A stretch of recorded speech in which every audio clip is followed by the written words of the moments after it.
So welcome to this wow wellness session.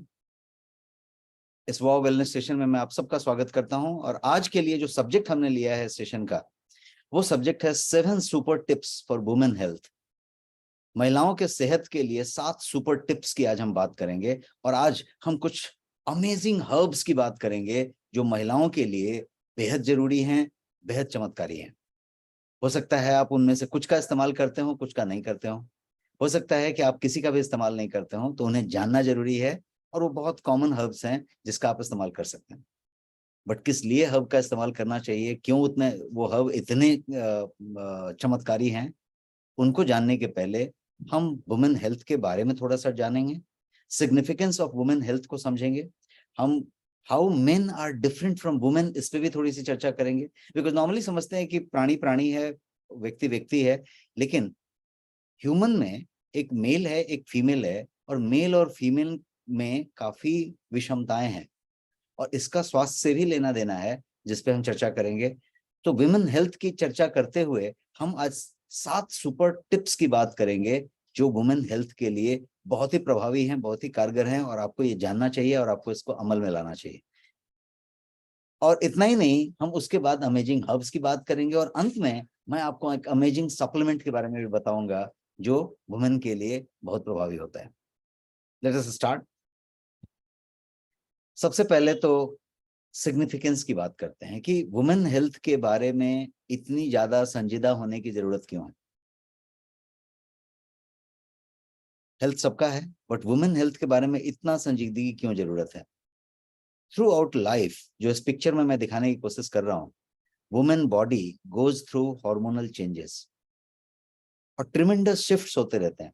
आप देखेंगे छोटे बच्चे से लेके प्यूबर्टी अचीव करने से लेके menopausal stage, pre menopausal, post menopausal, और ये सारा चीज होते होते आप देखेंगे तो ये एक पूरी साइकिल चलती रहती है। तो ये एक तरीके का अलग सिस्टम है जिसको समझने की जरूरत है, और इसीलिए मैं कहता हूं कि men and women are different. Normally इस सिंबल से मेन को और वुमेन को दिखाया जाता है, तो men and women are different. किस तरीके से डिफरेंट है इसको समझें। तो सबसे पहले तो बॉडी स्ट्रक्चर डिफरेंट है, इसमें तो कोई दो राय नहीं है, बॉडी स्ट्रक्चर डिफरेंट है।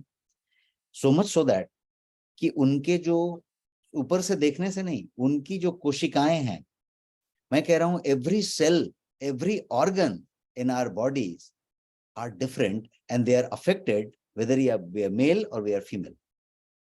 यदि पुरुष हैं तो वो सेल का स्ट्रक्चर, वो सेल, वो ऑर्गन डिफरेंट है, और यदि महिला है तो उसके वो डिफरेंट है।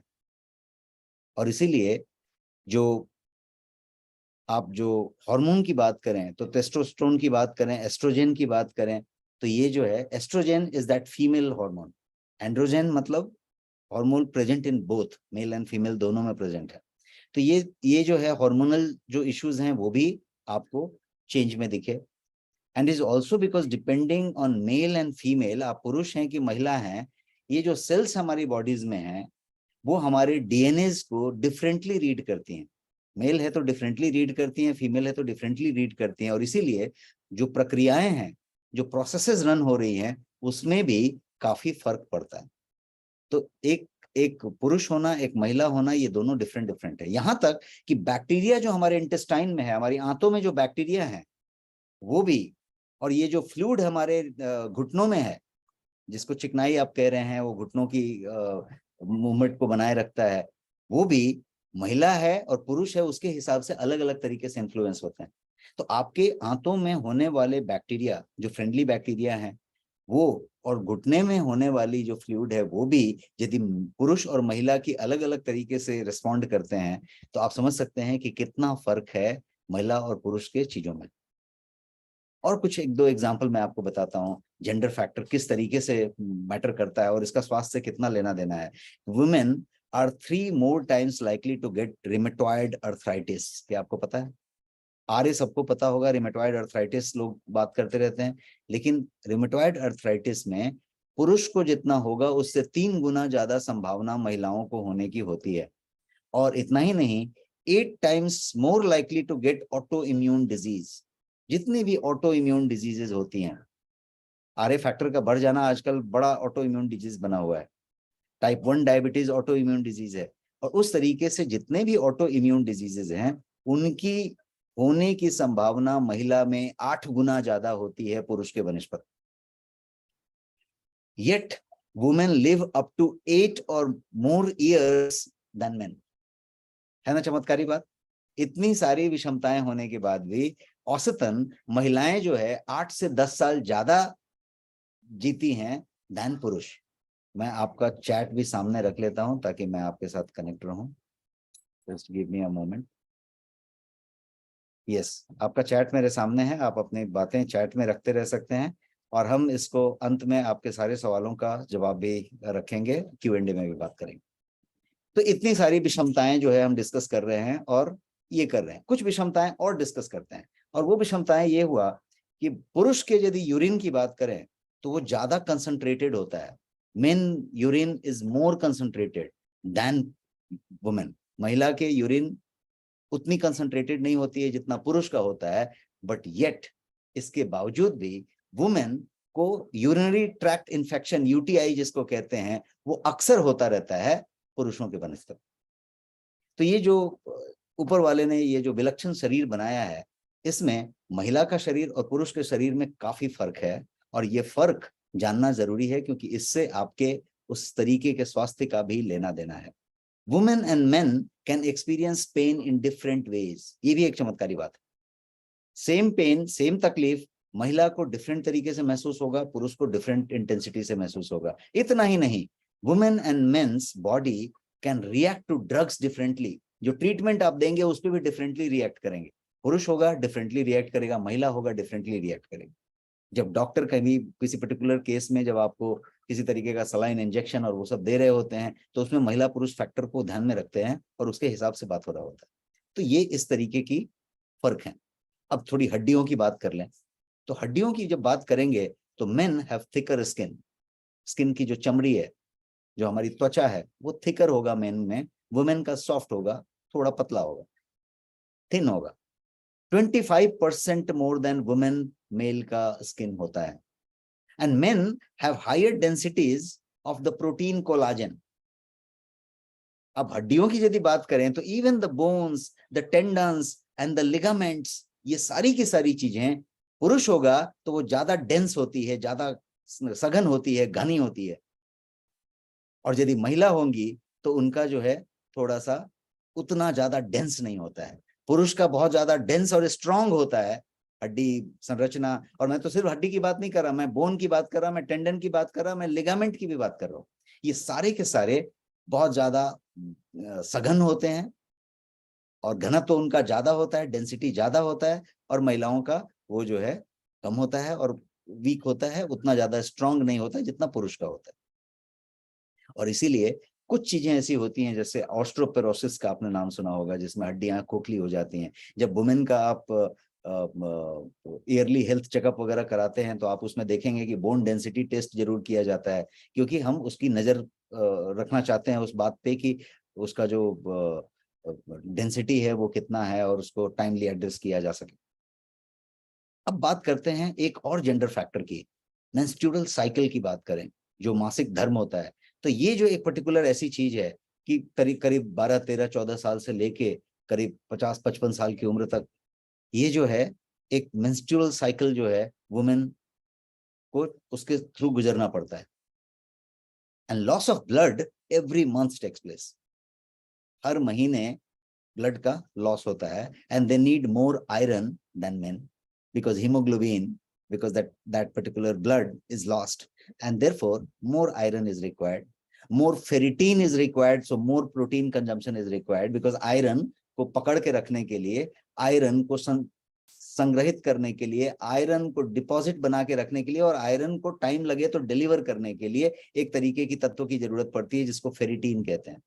और फेरिटीन एक तरीके का प्रोटीन है, तो इस हिसाब से प्रोटीन की भी जरूरत पड़ती है जिसमें फेरिटीन की मात्रा मिल जाए ताकि आयरन का संग्रहण हो सके और आयरन को जब जरूरत पड़े तो दिया जा सके। यदि मान लीजिए फेरिटीन नहीं है तो लाइकली है कि आयरन जमा भी नहीं होगा और आयरन जो है यूज में भी नहीं आएगा। तो ये आयरन की कमी और ये सारा चीज इसी तरीके से कैल्शियम, अभी बोन की बात हम कर रहे थे, इसी तरीके से folic acid, so iron, calcium, folic acid, बहुत सारी चीजों की वहां पे जरूरत पड़े। Even in terms of gaining weight, वजन को यदि बढ़ने की बात की जाए, वेट गेन की बात की जाए, तो आप देखेंगे कि महिलाओं के अलग अलग एज में, अलग अलग उनके अवस्थाओं में वेट का गेन होता है। पुरुष के वेट का गेन का तरीका थोड़ा डिफरेंट होता है। वो सेडेंट्री हुआ, वो ज्यादा ट्रांस फैट ले रहा है, ज्यादा कोलेस्ट्रॉल ले रहा है, ज्यादा फैट ले रहा है, तो वो बढ़ रहा है, एक टाइप हुआ। बट महिलाओं का एक पर्टिकुलर एज ग्रुप में यदि किसी तरीके का खान पान चेंज नहीं हुआ, किसी तरीके के रूटीन में ज्यादा चेंज नहीं हुआ, तो भी चेंज हो रहा है, बिकॉज उसका बहुत सारा लेना देना उनके हार्मोनल फैक्टर से है, उनके एंडोक्राइन सिस्टम से है, उनके बहुत सारी चीजों से है।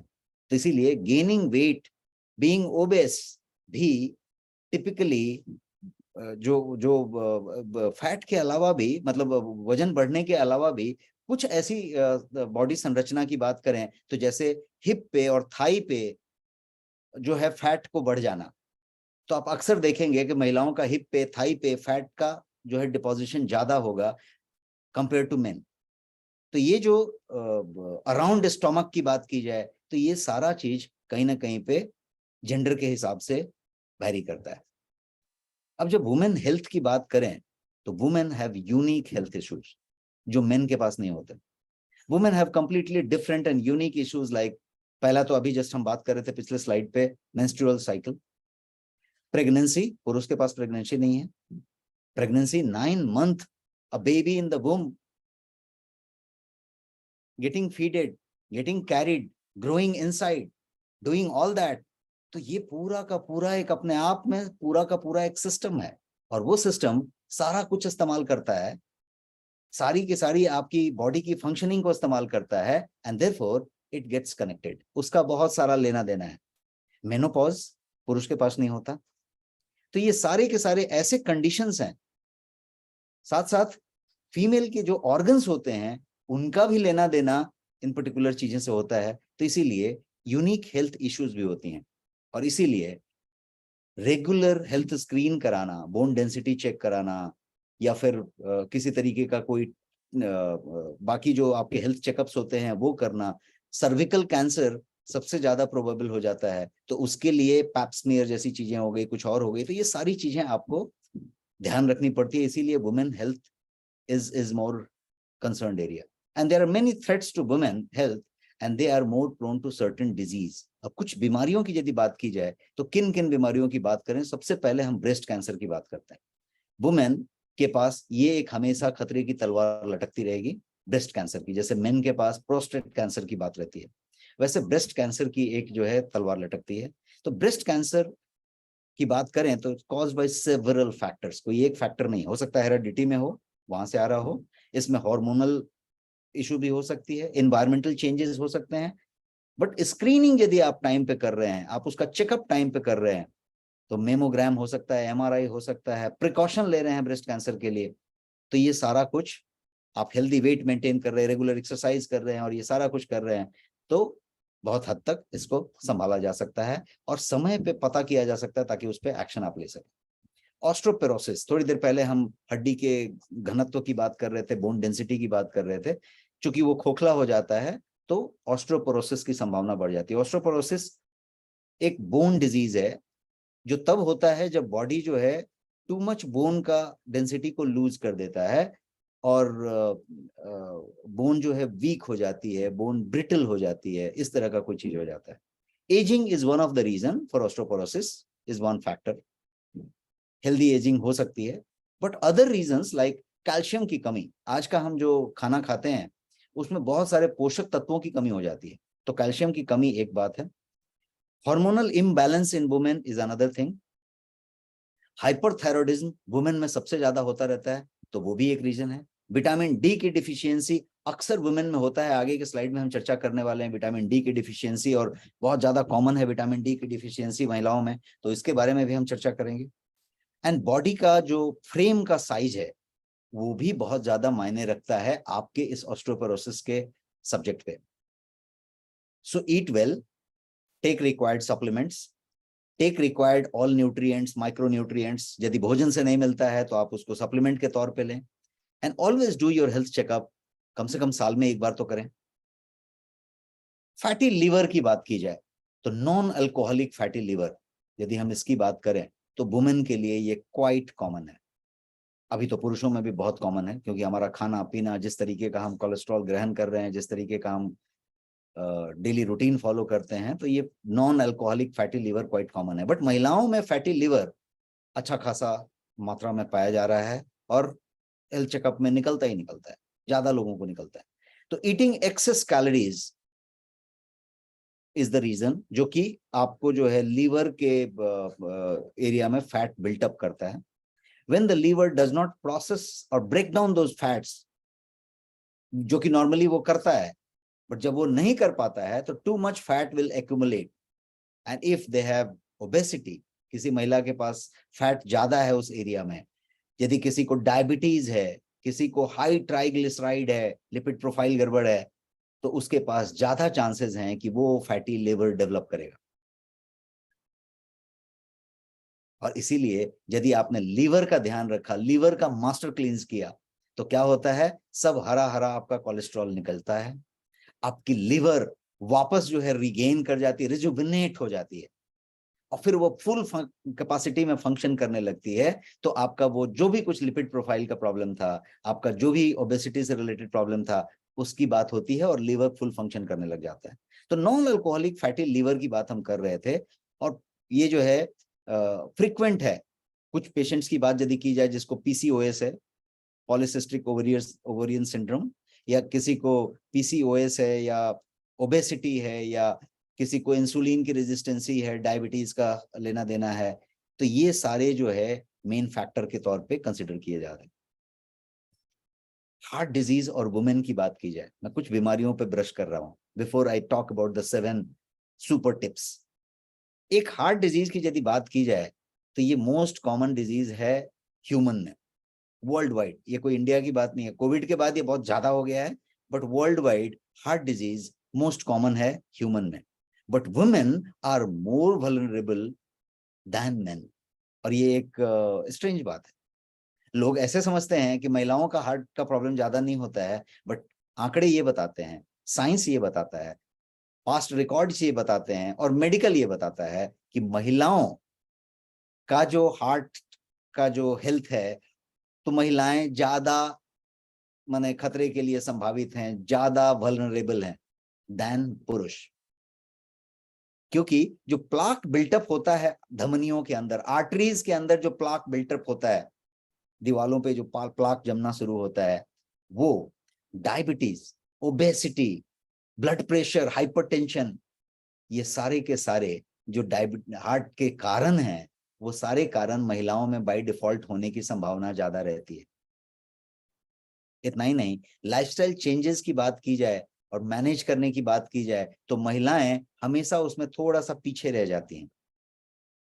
आपके कोलेस्ट्रॉल की बात की जाए, या उसके स्ट्रेस लेवल को मैनेज करने की बात की जाए, या एक हेल्दी डाइट लेने की बात की जाए, ईट हेल्दी बोलते हैं ना, वो उसकी बात की जाए, तो महिलाएं हमेशा थोड़ा सा पीछे रह जाती हैं, और उसके भी अपने अपने कारण हैं।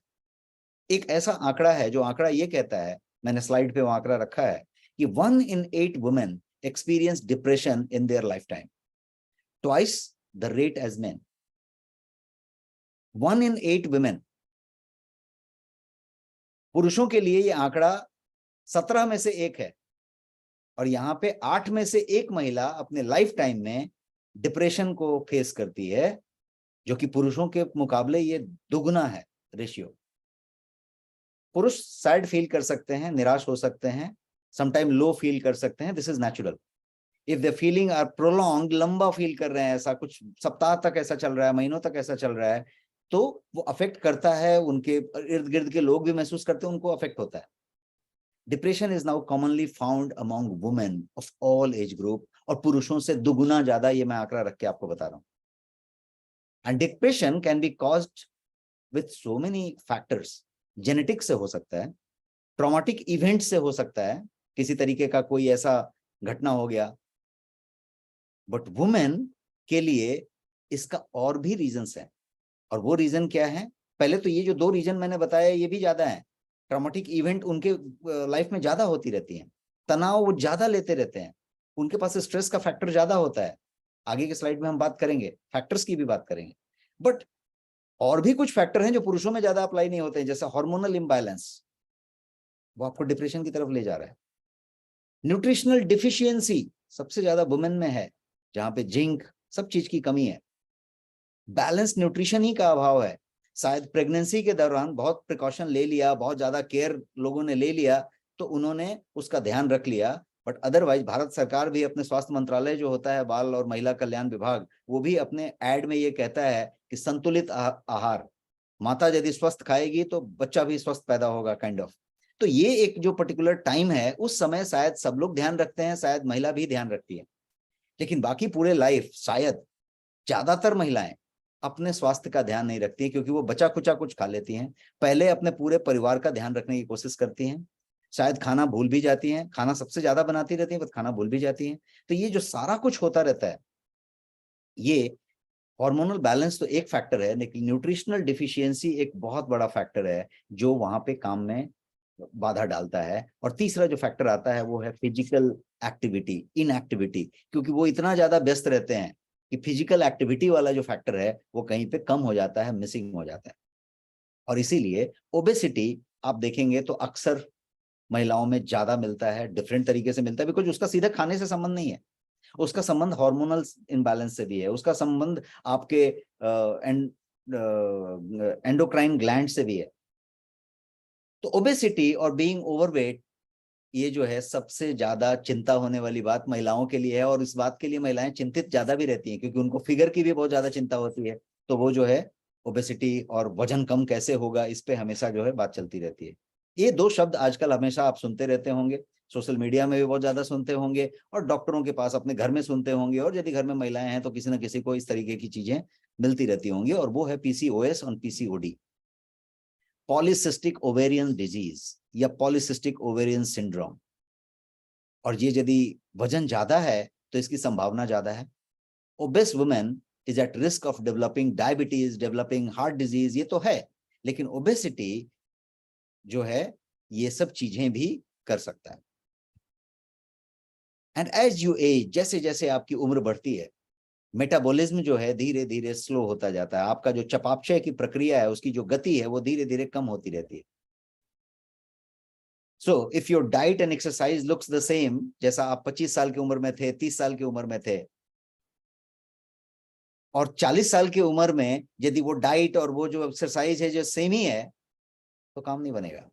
20 साल की उम्र में जो आपका डाइट एक्सरसाइज था, जो 30 साल की उम्र में था, दोनों में फर्क नहीं हुआ तो नहीं चलेगा, क्योंकि उस समय मेटाबॉलिज्म डिफरेंट था, अब डिफरेंट हो गया। 30 साल में डिफरेंट था, अब 40 साल में डिफरेंट हो गया, और 50 साल में और डिफरेंट हो गया। तो मेटाबॉलिज्म का रेट जो है कम होता जाएगा। और इसीलिए ये जो है मिड 40 की बात करें या फिर इस तरीके की बात करें, तो वेट गेन और वो सारा चीज जो शुरू हो जाता है, तो वो उसका एक फैक्टर है। उस समय प्री मेनोपॉजल की बात करें, 40 प्लस जाने पे, 50 के पास जाने की बात करें, तो उस समय इसका और भी डिफरेंट फैक्टर एक साथ एड्रेस होने लग जाते हैं। और जब प्री मेनोपॉजल फेज होता है, तो जो आपका एस्ट्रोजन का लेवल होता है वो भी कम होने लगता है, estrogen level starts decreasing and women begin to lose muscle mass. और जब मसल मास वीक हो रहा है, और थोड़ी देर पहले हम बोन डेंसिटी की बात कर रहे थे, ऑस्टियोपोरोसिस की बात कर रहे थे, तो बोन डेंसिटी भी डिक्रीज हो रहा है। अब बात समझिए कि जो न्यूट्रिएंट लेने की जो तरीके थे वो वैसे ही है, शायद वो और भी घट गई है। पहले 20 साल के थे और 25 साल के थे, 30 साल के थे, तो बढ़िया से खाते थे और बढ़िया चीज करते थे, और अब जो है वो भी डिक्रीज होते जा रहा है। तो आप समझ पा रहे हैं कि कहाँ पे प्रॉब्लम है। यस और नो, थोड़ा सा रेस्पॉन्स दें चैट बॉक्स में कि किस तरीके के ये क्लब ऑफ प्रॉब्लम्स हैं कि उसको हम इग्नोर करते हैं, इसलिए कि उसके बारे में हम जानते भी नहीं है, और हम जो है उस पर कभी ध्यान भी नहीं देते हैं कि इस तरीके का प्रॉब्लम हो रहा है, और हम महिला को पुरुष की तरह ही समझते हैं, और पुरुष जितना खा पी रहा है, जिस तरीके से केयर ले रहा है, उतना ही केयर लिया तो भी हो जाता है, वैसा हम समझ रहे हैं। And that doesn't work. और यदि मसल मास लूज हो रहा है तो आप समझिए प्रॉब्लम बढ़ता जा रहा है, मसल मास ही खत्म होता जा रहा है, वो रिपेयर नहीं हो रहा है फिर। और इसीलिए ये जो है जब ऐसा होने लगे तो वेट गेन जो है शुरू होता है, और वो फिर डिसप्रोपोर्शनेट होने लगता है, बिकॉज मसल मास रिड्यूस हुआ है, तो वो थाई पे, वो कहीं और पे, कहीं और पे, पेट के इर्द गिर्द में वो डिपॉजिट होने लगता है और उसका प्रोपोर्शन बराबर नहीं होता है, डिसअप्रोप्रिएट हो जाता है। तो इसको जो है बेली के आसपास, पेट के आसपास जो है पूरा वो जो है घेरा बनाने लगता है और फिर वो इस तरीके की प्रॉब्लम आती है। एक और बड़ा फैक्टर है, थायराइड सब लोग टेस्ट कराते हैं, T3 T4 TSH। महिलाओं का यदि आप जब चेक करेंगे रेशियो, तो थायराइड में महिलाओं का प्रॉब्लम ज्यादा निकलता है। थायराइड के साथ साथ विटामिन डी डिफिशियंसी है, मैंने यहां सब दिखाया है। एस्ट्रोजन डोमिनेंस की बात करें, इंसुलिन रेजिस्टेंस की बात करें यदि डायबिटीज हो रही है तो, एंड्रोजन इम्बैलेंस की बात करें, और ये सारा कुछ ओबेसिटी की वजह से, पुअर डाइट की वजह से, पुअर स्लीप की वजह से, ये सब फैक्टर्स ज्यादा निकल के आते हैं। तो मेटाबॉलिक इश्यूज यहां पे मैंने एक चर्चा किया। तो मेटाबॉलिक इश्यूज का क्या मतलब? मेटाबॉलिक इश्यूज का मतलब वो पहला वाला जो मैंने बताया स्क्रीन पे, और वो है थायराइड इश्यूज, कि यदि आप उस तरीके की कुछ चीजें कर पा रहे हैं। वुमेन हेल्थ की बात करते हैं फिर से समराइज करने के तौर पे, before we get into that 7 super tips. तो हमने इस बात से शुरुआत की कि वुमेन का जो बॉडी है, वुमेन का जो शरीर है, वो पुरुषों से डिफरेंट है। ये बात तो हमने डिटेल में समझी, और ये भी समझा कि ये डिफरेंट होने की वजह से वजह क्या क्या है, और वजह होने से कितनी तरह की बीमारियों का, कितनी तरीके की चीजों के लिए महिलाएं ज्यादा संभावित हैं। सो कुछ उसमें से कंक्लूजन निकालते हैं। सबसे पहले तो women need fewer calories than men. पुरुषों को जितने कैलोरी की जरूरत होती है उतनी कैलोरी की जरूरत वुमेन को नहीं होती है। और इसीलिए बीएमआर जो होता है, बेसल मेटाबॉलिक रेट, जब आप कराडा स्कैन पे कभी टेस्ट कर रहे होते हैं तो आप देखिएगा मेल फीमेल पहले पूछ लिया जाता है। और जो बसल मेटाबॉलिक रेट होता है, जो बीएमआर होता है, वो पुरुष के लिए डिफरेंट कैलकुलेट किया जाता है, वुमेन के लिए डिफरेंट कैलकुलेट किया जाता है। वो इसलिए कि women need fewer calories than men, but in many cases they have higher vitamin need, higher mineral need। ये बात हम इग्नोर कर जाते हैं, ये बात शायद हम समझते भी नहीं। कितने लोग यहाँ पे समझ रहे हैं? Type yes in the chat box कि कैलोरी तो वो महिलाओं को कम लगता है, लेकिन विटामिन ज्यादा लगता है, मिनरल्स ज्यादा लगता है। और शायद डाइट जब हम लेते हैं तो शायद विटामिन ही कम लेते हैं, मिनरल ही कम लेते हैं, ट्रेस एलिमेंट्स कम लेते हैं, और इसीलिए यहाँ पे कंफ्यूजन हो जाता है, गड़बड़ी हो जाती है। और हम जो है हमेशा महिलाएं खुद को हमेशा अपने बैक सीट पे रख लेती हैं। एडेक्वेट इनटेक ऑफ कैल्शियम की बात करें, आयरन की बात करें, फोलिक एसिड की बात करें, तो इन सब का स्पेशल इंपॉर्टेंस है वुमेन के साथ। और हार्मोन जो है वो बदलता रहता है, एवरी मंथ मेंस्ट्रुअल साइकिल होता रहता है, हार्मोन बदलता रहता है, उनको इरिटेशन होता रहता है, टायर्ड फील करते हैं, कमजोरी, वीकनेस महसूस करते हैं। तो ये जो सारा फैक्टर है ये मेल के पास नहीं होता है।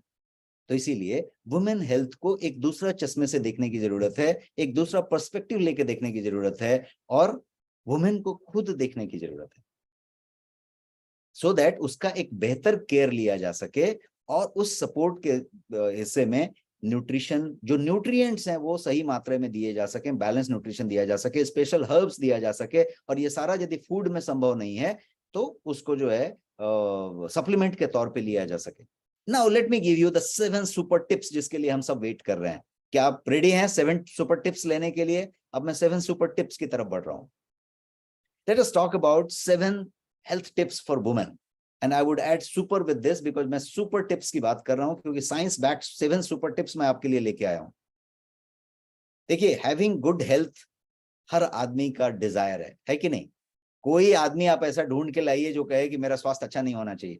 हर आदमी ये ड्रीम करता है कि हमारा स्वास्थ्य एकदम बढ़िया होना चाहिए, भले उसके लिए वो कुछ करे ना करे वो बात की बात है, लेकिन हर आदमी ये तो चाहता है कि स्वास्थ्य मेरा बढ़िया रहे। The functionality of the body is connected to healthy functioning of all your organs। एक लाइन का स्टेटमेंट है। आपके सारे के सारे जो ऑर्गन्स हैं उनकी जो फंक्शनिंग है वो यदि सही सलामत चल रही है, लीवर, किडनी, लंग, पैनक्रियाज, सारा कुछ, आपका पाचन तंत्र, आपका श्वसन तंत्र, सब कुछ यदि सही सही चल रहा है, इंसुलिन बराबर बन रहा है ना, सब कुछ प्रॉपर हो रहा है, तो आपकी जो बॉडी की फंक्शनैलिटी है वो भी प्रॉपर हो रही होगी। बट यदि कहीं कहीं कहीं कहीं दिक्कत आ रही है तो वो दिक्कत धीरे धीरे बढ़ते बढ़ते जो है बीमारी के रूप में सामने प्रकट हो जाएगी, मतलब physical symptom will appear from the body. अभी क्या हो रहा है कि फिजिकल सिम्टम अपीयर नहीं हुआ, वो अंदर अंदर ही, आपको भी नहीं पता है कि कोई तकलीफ है अंदर, बट चल रहा है। भौतिक लक्षण प्रकट नहीं हुए, भौतिक लक्षण प्रकट हो गए, मतलब अब जो है पता चल गया कि अरे फीवर हुआ था, दाग आ गया, सूजन हो गई, है ना, पेन हो गया, कुछ ऐसा हो गया, तब डॉक्टर के पास गए, फिर डॉक्टर ने कोई टेस्ट लिखा, फिर उसका रिजल्ट आया, रिपोर्ट आया, फिर डॉक्टर ने कहा कि अरे भाई आपको तो डायबिटीज है, अरे भाई आपको तो कैंसर है, आपको तो ये है, आपको तो वो है। वो डायबिटीज, वो कैंसर, वो जो बात थी वो उसी दिन सुबह सुबह हुई थी क्या, जिस दिन आप डॉक्टर के पास गए थे, या जिस दिन वो रिपोर्ट आया था? ये सुनो, type in the chat box, उसी दिन सुबह सुबह हुआ था क्या? किसी को किडनी स्टोन निकल गया 23 mm का, 28 mm का, तो 28 mm का किडनी स्टोन जो था उसी दिन सुबह सुबह निकला था क्या, जिस दिन सोनोग्राफी का रिपोर्ट आया था? कण किसी दिन बना था, कण पे कण कनेक्ट हुआ था, धीरे धीरे धीरे धीरे वो बनते जा रहा था, और फिर वो एक जो है पथरी बना, और फिर वो हुआ। यदि प्लाक जमना शुरू हुआ आपके आर्टरी में, धमनी में, तो वो एक ही दिन में पूरा ब्लॉक कर नहीं दिया, एक दिन जमना शुरू हुआ, फिर कहीं पे हुआ। कोई भी बीमारी, कैंसर भी किसी को हुई तो उसी दिन सुबह सुबह नहीं हुई थी, ये अंदर चल रही थी, पता नहीं चल रहा था। यही पता चलाने का काम वॉ वेलनेस का है। वॉ वेलनेस में हम हर संडे को ये बातें करते हैं कि हम कोई ना कोई टॉपिक को जानकारी में लेने की बात करते हैं, और वो 45 मिनट वर्थ स्पेंडिंग है जिसमें हम इन चीजों को समझते हैं, साइंस बैक्ड फैक्ट के साथ समझते हैं। एक शब्द ऐसा हम इसमें नहीं रखते हैं इस सेशन में जो साइंस बैक्ड नहीं हो। तो वुमेन की जब बात की जाए, हम तो अभी स्वास्थ्य की बात कर रहे थे कि भाई प्रकट होना और नहीं होना, बट वुमेन के यदि स्वास्थ्य की बात की जाए तो women face lot of health complications than men, ये हमने पिछले स्लाइड में समझा, और उसके कारणों को भी समझा कि क्यों इतने सारे हेल्थ कॉम्प्लिकेशन महिलाएं फेस करती हैं। अब यदि बहुत सारी महिलाओं की बात की जाए, मैं तो कहूंगा अधिकतर महिलाओं की बात की जाए, तो वो they fall into an habit of taking care of others, taking care of others. कितने लोग मेरी बात से सहमत हैं कि महिलाएं हमेशा दूसरों के स्वास्थ्य का ध्यान रखने की हैबिट में होती हैं?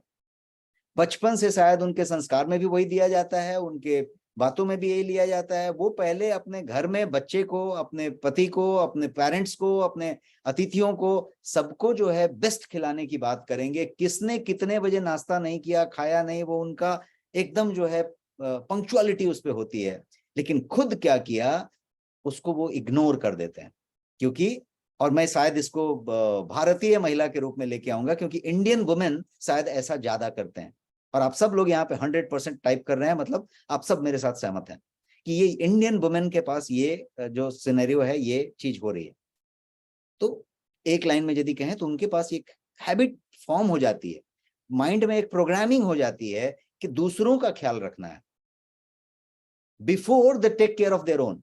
आप हवाई जहाज में ट्रैवल करते हैं तो बताया जाता है ना कि दूसरों का मास्क लगाने के पहले अपना मास्क लगा लें। तो यहाँ पे वो दूसरों का ही ख्याल रखने में रह जाते हैं और दूसरों का ही ख्याल लेते रह जाते हैं।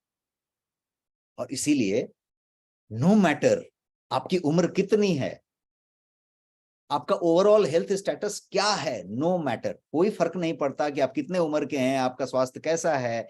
मैं आपको आज 7 ऐसे टिप बताने जा रहा हूं, सुपर टिप बताने जा रहा हूं, जो यदि आप फॉलो करें तो रेस्ट ऑफ योर लाइफ, जितनी भी आपकी जिंदगी बची है, आप through out that rest of your life आप जो है हेल्दियर रह सकते हैं।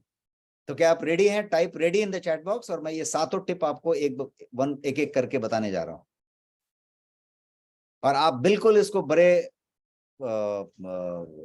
दिल से सुने।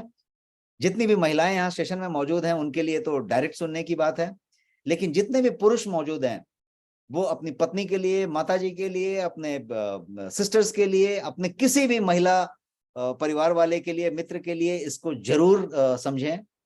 और इसकी रिकॉर्डिंग आपके YouTube में होगी और उसको जरूर आप फॉरवर्ड करें, बिकॉज ये 7 टिप बहुत सिंपल टिप हैं, साइंस बैक टिप हैं, और यदि ये सिंपली फॉलो किया जाए तो rest of the life, rest of your life आप जो है हेल्दियर रहेंगे, इस बात की गारंटी है। तो चलिए शुरू करते हैं। सबसे पहले टिप की बात करते हैं, और बहुत सिंपल सिंपल मैंने बोला है, तो सिंपल सी टिप है, hydrate your body. Hydrate your body. Hydrate का मतलब क्या हुआ? बॉडी को हाइड्रेट करते रहिए, मतलब पानी थोड़ा थोड़ा लिक्विड देते रहिए।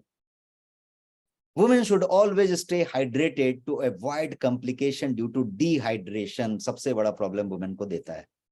और आप अक्सर देखेंगे कि पुरुष आपको मिल जाएंगे पानी का बॉटल लेते हुए, वर्किंग वुमेन दो चार कहीं मिल जाएंगी तो मिल जाएंगी, बट अदरवाइज महिलाओं को आप कभी नहीं देखेंगे पानी का बॉटल लेके घूमते हुए ज्यादा। तो ये जो पानी का बॉटल यदि बहुत अच्छी क्वालिटी का यदि लेके घूमा जाए, और पानी का बॉटल एक बताने का तरीका हुआ, अदरवाइज कुछ भी रखा जाए जो कि पानी को आप सिप करने की बात करें, तो ये एक बहुत बड़ी बात है। ऐसा क्यों मैं बोल रहा हूं? क्योंकि इसका सिर्फ स्वास्थ्य से संबंध नहीं है, इसका ब्यूटी से भी संबंध है, इसका आपके एजिंग से भी संबंध है। क्योंकि स्किन का जो रिंकल होना है, स्किन का जो एजिंग होना है, ये भी इस बात पे डिपेंड करता है कि आप कितना हाइड्रेटेड हैं। यदि आप हाइड्रेटेड नहीं हैं तो स्किन का भी रिंकल का इशू वहां पे कनेक्टेड है इससे। But let us talk about the health as of now, core health. Staying hydrated सबसे पहले तो बॉडी को एनर्जाइज करता है और आपको थ्रू आउट एक्टिव रखता है। अब जितनी भी समस्याएं हम महिलाओं के बारे में अभी डिस्कस कर रहे थे पिछले स्लाइड्स में, उसमें यदि आपको एनर्जी दी जाए, एनर्जाइज रखी जाए और आपको एक्टिव रखा जाए थ्रू आउट द डे, यदि आप जो भी शेड्यूल में रहते हैं उसके साथ सपोर्ट दिया जाए, तो बहुत हद तक आपकी बॉडी को एक वेलनेस सपोर्ट मिल जाता है। डिहाइड्रेशन से एक और प्रॉब्लम होता है, वो वाटर कंटेंट आपकी बॉडी की तो कम हो रही है डिहाइड्रेशन में, तो ये बहुत सारे कॉम्प्लिकेशंस को की तरफ आपको बढ़ा देता है। कॉम्प्लिकेशन कैसे शुरू होती है वो समझिए। आपकी बॉडी का जो टेम्परेचर है वो स्लाइटली बढ़ जाता है, फिर हायर होने लग जाता है। तो बॉडी का टेम्परेचर बढ़ा। एक और प्रॉब्लम होती है कि डिहाइड्रेशन है तो इन्फेक्शन की संभावना बढ़ जाती है। डिहाइड्रेशन है तो इम्प्रॉपर न्यूट्रिएंट सप्लाई होता है आपकी कोशिकाओं को, क्योंकि कोशिकाओं को सप्लाई होने के लिए हाइड्रेशन जरूरी है, फ्लो होना चाहिए। तो आप तो डिहाइड्रेटेड हैं, तो ये सारा प्रॉब्लम मैंने जो जो गिनाया अभी, तापमान बढ़ा शरीर का, मतलब तापमान बढ़ गया, गर्म नहीं हो गया, पर तापमान बढ़ गया, नॉर्मल से ज्यादा हुआ, इन्फेक्शन की संभावना ज्यादा हुई, न्यूट्रिएंट की सप्लाई जो कोशिकाओं को होनी थी वो कम हुई। अब आप ले तो रहे हैं न्यूट्रिएंट, लेकिन सप्लाई कोशिकाओं को नहीं हो रही है, नतीजा फटीग हो रहा है, थकान हो रहा है। कितनी महिलाएं यहाँ पे सेशन में हैं जो हमसे सहमत हैं, वो बताएंगी कि उनको थकान की समस्या ज्यादा होती है, दोपहर के बाद तो ज्यादा होती है, बैटरी डिस्चार्ज होता है, ड्रेन होता है। ऑफ कोर्स आप बहुत सारा काम करते रहते हैं, बहुत सारा घरेलू काम करते रहते हैं, कामकाजी महिला भी बहुत सारा काम करते रहते हैं, पुरुष भी बहुत सारा काम करते रहते हैं, लेकिन ये महिलाओं के पास जो ये थकान वाली समस्या आती है, वो वाली समस्या को यदि आप नोट करें, और मैंने जो अभी एक नंबर टिप बताया है, इस टिप को यदि आप फॉलो करें और उसके बाद आप रिजल्ट देखें, तो आपको पता चलेगा कि ये किस तरीके से ये जो है आपको जो है ये मदद देने वाला है। अब दूसरे टिप की बात करते हैं। Late us talk about the second tip. Second tip is exercise regularly. यहां पे भी महिलाएं पीछे रह जाती हैं। आप बहुत कम वुमेन को देखेंगे जो यहाँ पे आपको जो है जिम में जो है वो जाते हुए दिखेंगे। बहुत सारे दिखेंगे, शहरों में महिलाएं बहुत सारी जिम में जाएंगे, लेकिन जब आप रेशियो निकालेंगे तो बहुत कम रेशियो होगा दैन पुरुष। तो एक्सरसाइज का मतलब हमेशा जिम जाना नहीं है, लेकिन एक्सरसाइज इंपॉर्टेंट है, इस बात को समझना है। इजंट इट इज, ये जरूरी नहीं है कि आप कोई जिम को ही पहुंचे, कोई वेलनेस सेंटर को ही पहुंचे, या वो जो है किसी तरीके से जाके वो इसी चीज को करें। But women are more prone to stress, इस बात को समझे। यदि ऐसा है तो ऐसा एक और रीजन हुआ कि आपको एक्सरसाइज ज्यादा जरूरी करने हैं, क्योंकि एक्सरसाइज करें तो आप इन सब चीजों को, स्ट्रेस को मैनेज कर सकते हैं। Exercising is one of the most efficient way to manage stress. आप जो है स्ट्रेस को मैनेज कर सकते हैं एक्सरसाइज करके। Exercising daily can even help to reduce क्या बोलते हैं उसको, स्ट्रेस हॉर्मोन्स, जिसको कि जैसे कॉर्टिसोल, जो स्ट्रेस हार्मोन कहा जाता है कॉर्टिसोल, उसको भी रिड्यूस करने में एक्सरसाइज ही मदद करेगा। तो it also releases endorphin in your body. जब आप एक्सरसाइज करते हैं तो एंडोर्फिन रिलीज होता है। तो ये सारे रीजंस की वजह से एक्सरसाइज रेगुलरली जरूरी है। और एक्सरसाइज कोई भी तरीके से हो सकता है, जैसा मैंने बताया जिम जाना जरूरी नहीं है, एक्सरसाइज किसी भी तरीके से हो सकता है। एक जंपिंग रोप हो सकता है, वॉक हो सकता है, जॉग हो सकता है, घरेलू कुछ तरीके का एक्टिविटी हो सकता है, बहुत सारा कुछ हो सकता है। तीसरा number point, eat well and sleep well. Eat well and sleep well. Balance nutrition तो मस्ट है, ये सबको पता है। एसेंशियल न्यूट्रिएंट जैसे आयरन है, कैल्शियम है, फॉलिक एसिड है, ये सब की जो जरूरी मात्रा है विटामिन है उसकी शरीर को जरूरत है और वो होनी चाहिए, प्रोटीन की जरूरत है वो होनी चाहिए। ईट हेल्दी, किसी तरीके का जंक खाने को अवॉइड करें, बचा खुचा खाना अवॉइड करें। Avoid foods high in fat, यदि फैट ज्यादा है खाने में, ट्रांस फैट खासकर, तो वो आपके खतरे को बहुत गुना बढ़ा देता है, तो उसको अवॉइड करें। अब स्लीप की बात करते हैं, तो 8 hours of good sleep is required. अब किसी लोगों के लिए 8 घंटा संभव नहीं है तो 7 घंटा, 7 नहीं संभव है तो 6.25 घंटा, बट अब नीचे मत लेके जाइए। यदि आप 6.5 घंटा से कम सो रहे हैं तो ऑलरेडी प्रॉब्लम कर रहे हैं, क्योंकि आपका लीवर प्रॉपर फंक्शन नहीं कर रहा है, क्योंकि जब आप डीप स्लीप में रहेंगे, उतने घंटे सोएंगे, तब लीवर फंक्शन करेगा, तब किडनी फंक्शन करेगा, तब बॉडी डिटॉक्स करेगा, तब जाके रिजुविनेट होगा, तब जाके वो सारा बॉडी में रिपेयर का फंक्शन होगा, वो सारा काम होगा। और यदि वो नहीं हो रहा है तो यहाँ पे एक गैप हो गई। तो गेटिंग एटलीस्ट 8 आवर्स स्लीप, मैं कहूंगा 7 घंटा आप निकाल लीजिए, 6.25 घंटा आप उसको कर लीजिए, बट ये एक चीज करने की जरूरत है। व्हेन योर बॉडी लैक्स, जब इस तरीके का जो स्लीप है उसको जब लैक करती है बॉडी, तो फिर आप जो है क्रैंकी महसूस करते हैं, और फिर बहुत तरीके का जो बॉडी के एक दूसरे से कनेक्टेड जो प्रॉब्लम्स है वो चालू होने लग जाते हैं। चौथा नंबर पॉइंट की बात करें, और तब बात करें मेंटेनिंग स्टैंडर्ड वेट। मैंने कम ज्यादा कुछ नहीं लिखा, मैंने स्लाइड पे सिंपल लिखा कि maintaining standard weight. You are what you eat. Weight की बात करें तो सीधे पहले खाने पे आ जाए। You are what you eat, your body weight, big weight depends on what you eat. आप जो भी खाते हैं उस पर सब कुछ डिपेंड करता है, किस तरीके का खाना खाते हैं, कितनी बार खाते हैं, कैसे खाते हैं, कब खाते हैं।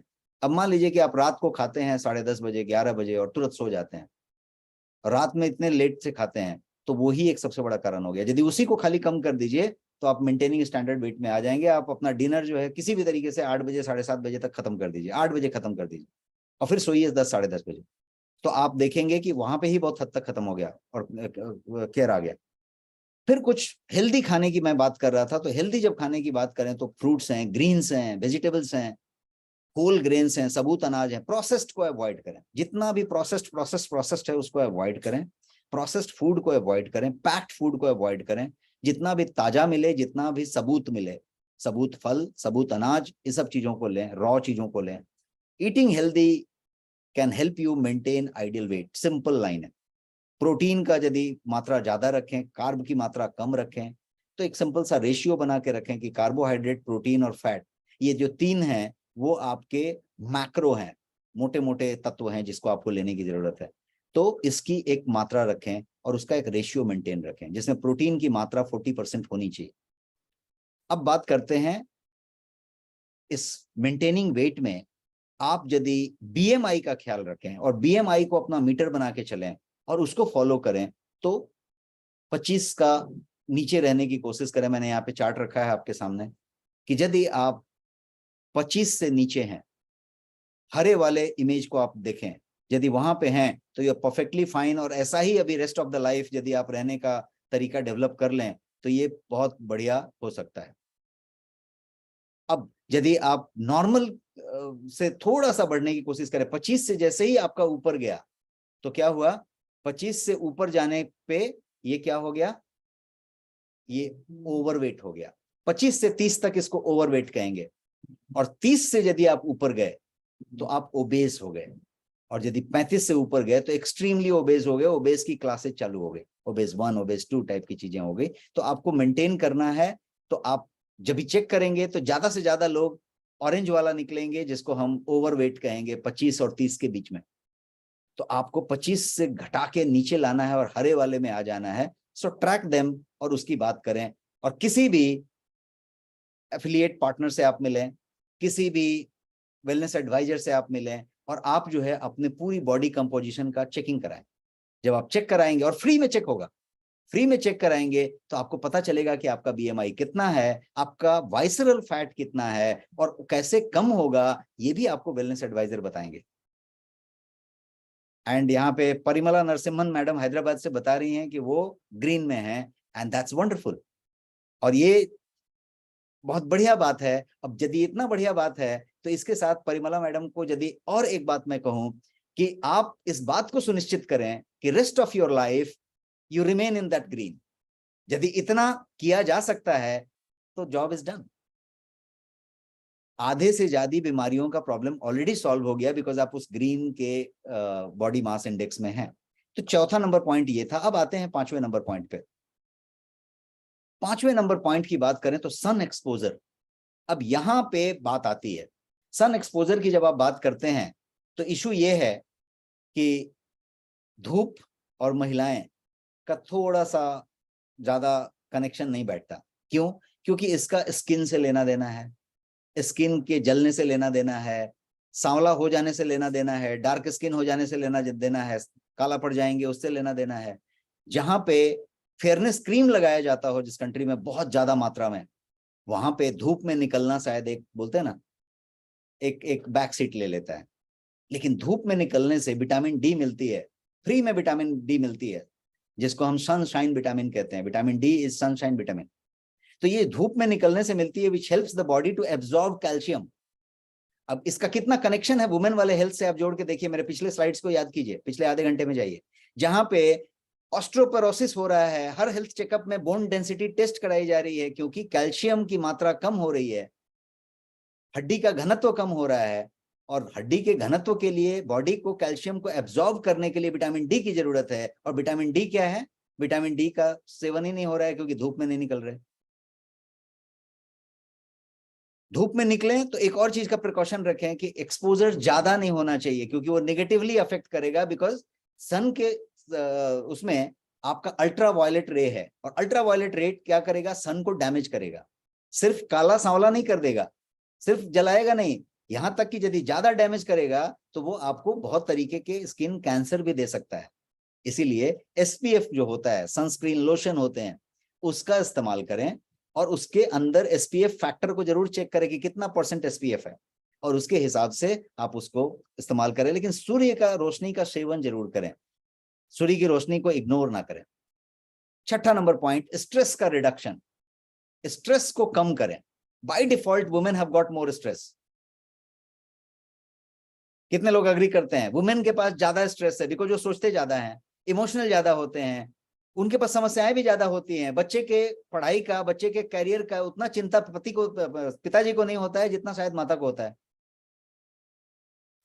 बच्चे का करियर का, उसकी शादी का, उसके बातों का, उसके स्वास्थ्य का, घर में क्या क्या होगा, रिलेशन कैसा बनेगा, एग्जाम, कैरियर, बच्चे, फ्यूचर, सारी चीज का। घर के मैनेजमेंट की बात की जाए तो भी चिंता सबसे ज्यादा होता है।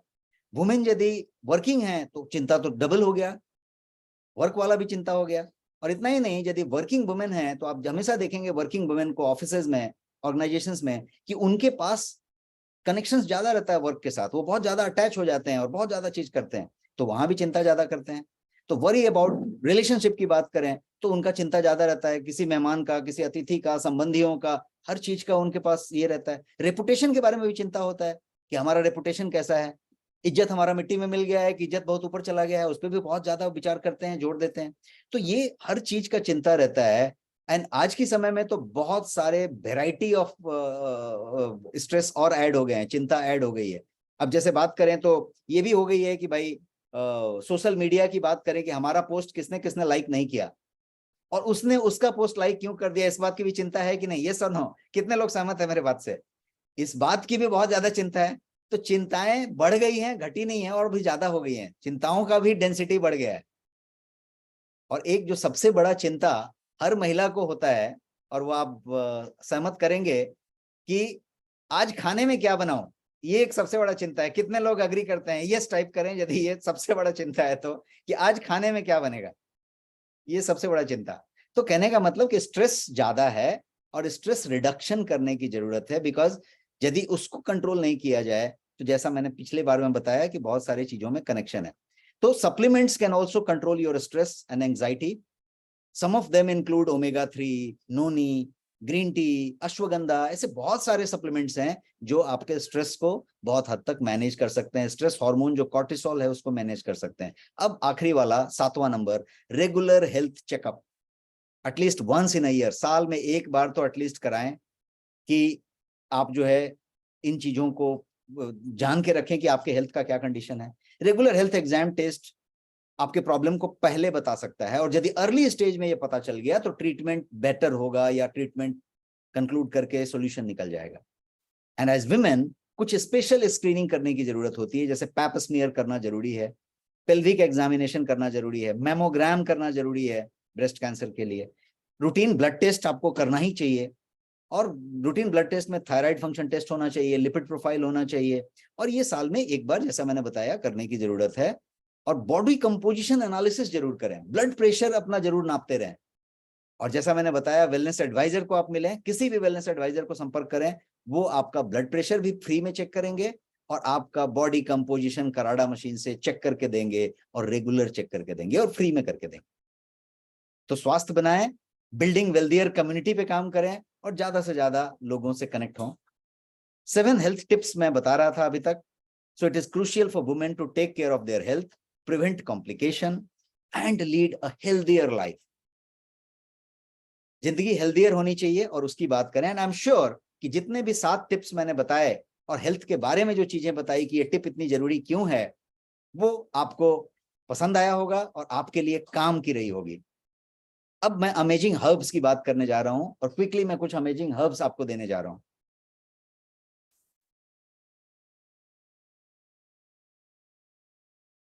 Many amazing herbs are there जो वुमेन के लिए वंडरफुली काम करते हैं, और उसमें जो है बहुत सारे हैं। शतावरी है, तुलसी है, गुडुची है, अशोका है, गोखरू है, ब्राह्मी है, और किचन में से निकालने जाएंगे तो जीरा, मुलेठी, वो क्या दालचीनी, सिनेमन जिसको कहते हैं, ये सारे आपको किचन में मिल जाएंगे, कचनार, ये सब भी काम में आते हैं। तो मैं क्विकली रन डाउन कर रहा हूँ। शतावरी एक है, उसी तरीके से शतावरी को क्वीन ऑफ हर्ब्स कहा जाता है, क्योंकि शतावरी जो है आपके जो हार्मोनल इम्बैलेंस है उस पर सीधा काम करता है। शतावरी जो है प्रोलैक्टिन की जरूरत को पूरा करता है, जो ब्रेस्ट फीडिंग के लिए हार्मोन होता है। शतावरी जो है ओवरी हेल्थ के लिए बेस्ट माना जाता है।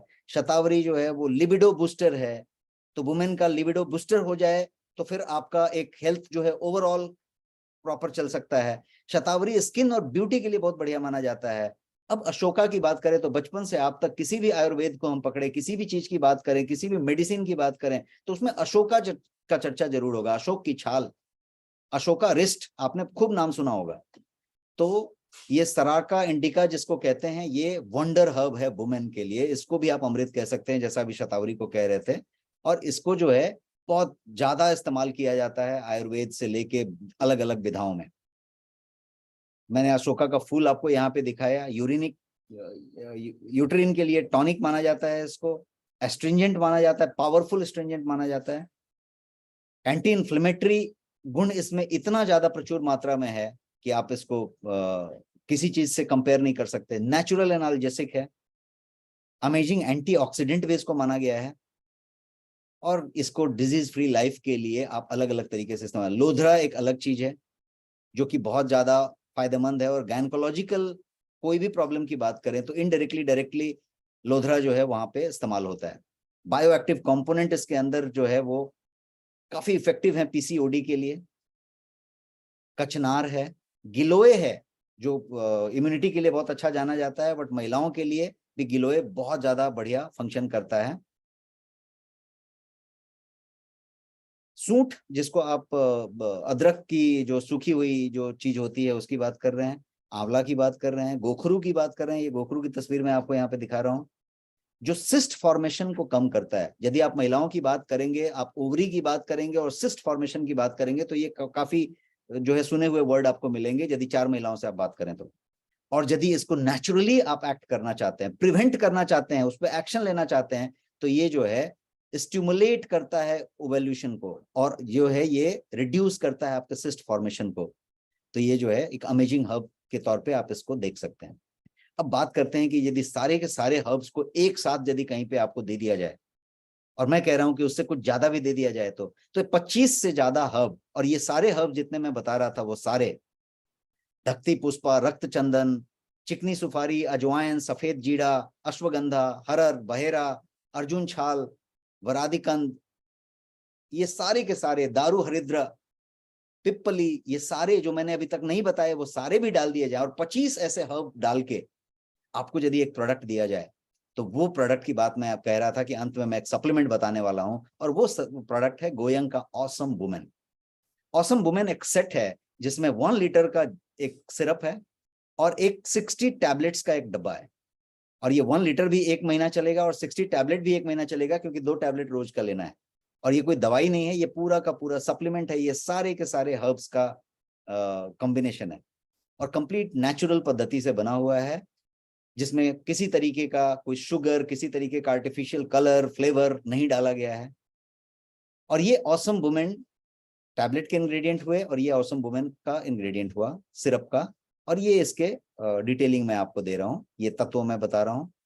ये है ऑसम वुमेन, जैसा नाम है ऑसम, उसी तरीके से ये हर वुमेन के लिए एक ऑसम सप्लीमेंट हो सकता है, जो साल में 2 बार 3 बार ले लिया जाए तो आई थिंक सफिशिएंट है। तो क्वार्टरली ले लें, 3-4-6 महीने में एक बार ले लें, and that I think should be a better thing to do. Unless you have some problem, कोई ऐसा प्रॉब्लम चल रहा है तो आप इसको लगातार 3 महीना ले सकते हैं। तो ये रेडिएंट इनसाइड आउट की बात करें तो ये इस तरीके से ये काम कर सकता है। एनर्जेटिक रहने की बात करें, थकान को हटाने की बात करें, तो ये विटामिन मिनरल्स न्यूट्रिएंट्स की बात करें, ये 60 टैबलेट और 1 लीटर का ये पूरा का पूरा चीज है।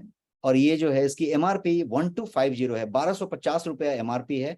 ऑफर प्राइस जो इसकी है वो 799 रुपीज है सिर्फ। और जैसा कि आपको वेलनेस वेल्दी लाइफ रिवॉर्ड पे आपको 5% डिस्काउंट मिलता है, और यदि अभी तक आप वेल्दी लाइफ रिवॉर्ड को साइन अप नहीं किया है तो आप साइन अप करें, किसी का इनवाइट कोड मांगे और आप साइन अप करें ताकि आपको डिस्काउंट मिले। और इतना ही नहीं, इस पे आरपी जो है, रिवॉर्ड पॉइंट जो है वो 799 प्राइस है और 799 रिवॉर्ड पॉइंट है। तो आप 799 रिवॉर्ड पॉइंट भी लेंगे उस डिस्काउंट के अलावा। तो ये सारी चीजें हैं यहाँ पे। ये रिसर्च बेस्ड प्रोडक्ट है और ये सारे सर्टिफिकेशंस है जिसमें WHO, GMP, HACCP, हलाल, कोशर, सारा कुछ है इस प्रोडक्ट में। और ये प्रोडक्ट जो है अवेलेबल है वेल्दी लाइफ रिवॉर्ड्स पे एक्सक्लूसिवली, डिस्काउंट पे और रिवॉर्ड के साथ। और ये बहुत सारे जो ऑनलाइन पोर्टल्स हैं उस पे भी ये अवेलेबल है। तो ये था 7 super tips for women health. और इस 7 सुपर टिप्स के अलावा मैंने आपको टॉप अमेजिंग हर्ब्स भी बताए जो वुमेन हेल्थ में काम आता है, और हमने आपको एक अमेजिंग सप्लीमेंट भी बताया। और ऐसे बहुत सारे वीडियो देखने के लिए आप हमारे YouTube चैनल जरूर सब्सक्राइब करें यदि अभी तक नहीं किया है तो, और इसको लाइक करें, इसको शेयर करें, ज्यादा से ज्यादा लोगों को फैलाएं ताकि हम लोग बिल्डिंग वेल्दियर कम्युनिटी के रास्ते पे आगे बढ़ते चलें।